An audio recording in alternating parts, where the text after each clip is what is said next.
Seperti video sebelum ni, kita ceritakan apa itu minyak JTX bekerja atau berfungsi dalam sesebuah enjin tu. Dan juga kita ceritakan apa itu viscosity yang kamu biasa nampak di depan tong minyak JTX ini.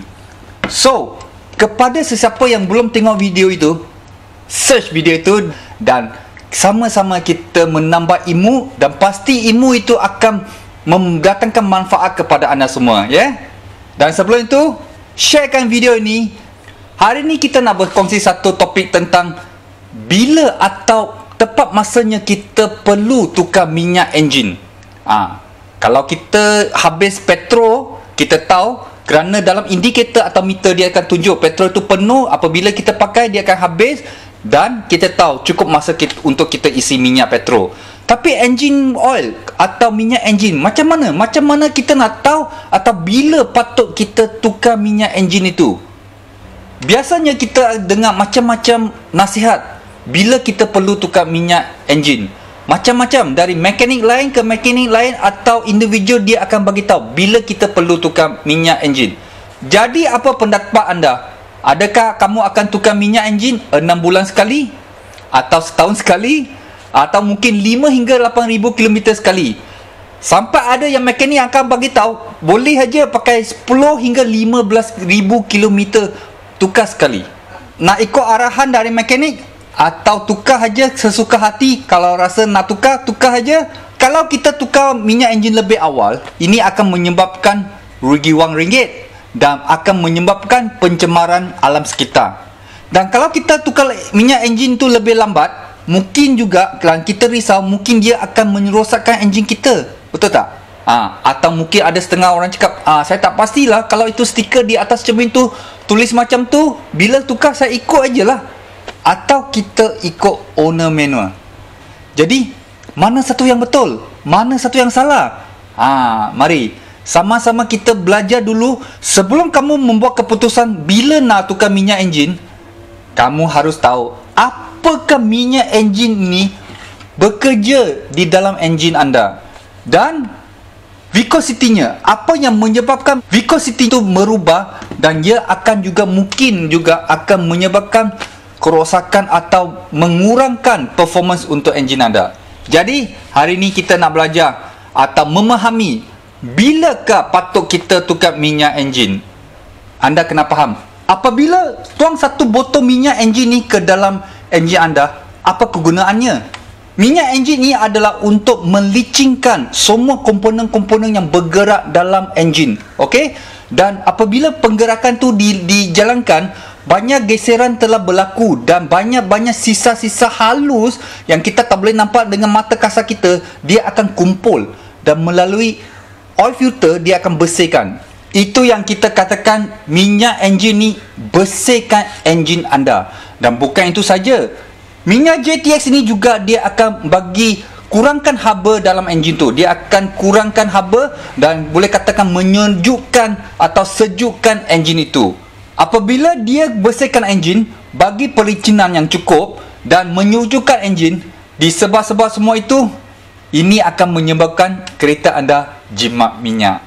Dan dengan memilih viscosity yang sesuai seperti JTX Go ni dengan SAE 10W40 untuk kenderaan yang lebih moden atau sisi yang lebih kecil, atau JTX merah ini dengan viscosity 15W50 untuk kenderaan yang lebih berkuasa tinggi atau kenderaan yang lebih lama. Dengan memilih sebotol minyak yang betul seperti JTX ini, dia mempunyai aditif yang sangat berkualiti, dan minyak ini jadi akan membagi performance yang terbaik untuk enjin anda. Akan tetapi apabila minyak enjin tu sudah lama digunakan atau menggunakan minyak enjin itu dengan jangka masa yang panjang, itu akan melemahkan aditif dalam sesebuah minyak itu. Sekurang-kurangnya 10 hingga 15% akan jatuh kekuatannya. Viscosity asal itu akan jadi lebih pekat. Dan apabila viscosity itu jadi pekat, lama kelamahan mungkin dia akan rosakkan komponen-komponen dalam enjin anda. Dan dari situ juga dia akan jadi atau menimbulkan banyak sludge di enjin head anda. Dan itu akan mengurangkan performance enjin anda, dan dari situlah mulanya kereta anda akan mula makan minyak hitam, makan minyak, dan segala-galanya masalah akan bertimbul. Seperti ini minyak baru. Minyak baru ni warna dia lebih kurang macam madu. Ada golden sikit. Cantik. Dia warna gold sikit. Okay. Seperti minyak lama ini. Minyak ini sudah dipakai dengan jangka masa yang panjang. Dan sudah lama dia bersihkan sisa-sisa dalam enjin itu. Dia jadi hitam macam ni. Ini sudah macam kopi O kau punya. Ini sudah jadi macam kopi O kau.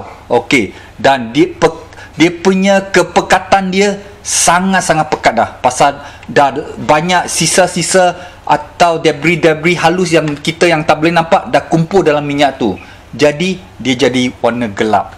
Mungkin kakak-kakak di luar sana akan tanya, macam mana minyak dalam enjin saja tak pergi mana-mana boleh jadi hitam? Seperti yang kita katakan tadi, minyak itu bersihkan enjin. Okay, so apabila dah bersihkan, dia jadilah kotor, dia jadi hitam. Senang kata, seperti mungkin abang-abang di luar sana mungkin kerja keras, mungkin kerja di workshop. Apabila balik ke rumah, baju penuh dengan peluh, penuh dengan grease atau minyak-minyak atau kotoran. Okey, kakak-kakak pun tolong cuci. Apabila cuci, tengok air tu, alamak, sangat kotor. Pasal kotoran dari baju itu semua sudah masuk ke dalam air. Jadi inilah kesimpulan dia. Lebih kurang sama. Minyak ini bersihkan kotoran dalam enjin. Jadi apabila dah bersih, minyak itu akan jadi hitam seperti kopi O. Okey? Dengan terang semua ini, sekarang ia memberikan anda lebih faham atau satu gambaran yang lebih tepat apa yang berlaku dalam enjin dan kenapa anda perlu tukar minyak enjin mengikut masa yang ditetapkan. Jadi bagi kami, lebih baik anda mengikuti owner manual atau apa yang disyorkan oleh owner manual dan ikut jangka masa yang sesuai untuk tukar minyak enjin anda. Okey? Dan yang paling penting adalah pilih viscosity yang betul seperti yang ada tunjuk di depan tong minyak, setiap tong minyak ini, ya. Dan kalau anda lebih sayang kereta anda dan ingin tukar lebih awal sedikit, boleh saja.